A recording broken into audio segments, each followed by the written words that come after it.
Well, I think that the first one was, they'll always kind of hold this special place in my heart because it's how we started the whole franchise, and the first book was the one that really kind of drew me in, I think, as with a lot of people, and made me fall in love with all of these characters in this story, and I think it was very beautifully shot. There's just something about that that's always going to hold a place in my heart. I think the bonds were created, but this one I will say I'm very excited about because it's very adult, it's very mature, it's got so much packed into it. Even though we have split this book into 2 films, I think each film is kind of an entity within itself and has a lot packed into it. And it's very interesting, and it's, you know, not that vampire babies are relatable, but there's a lot of themes that are very relatable, and life choices that you have to make up, and you see Bella grow up, and I don't know, I kind of like I've grown up with this series, and so that's kind of an interesting connection for me.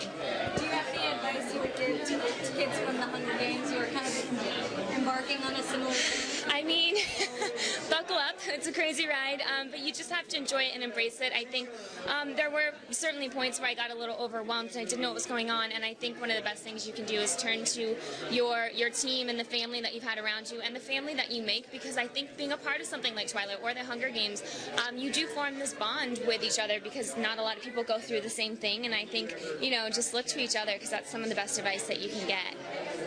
So Kellen told us that he had the biggest boobs on the set. Do you agree? He does. I mean, like, put your shirt back on. That's not fair.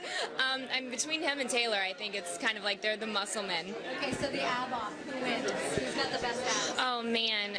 Okay. Shoot, I don't know. I can't answer that. I feel like they both worked so hard for them. Kellen has the best white abs, and Taylor has the best tan abs. Let's go with that.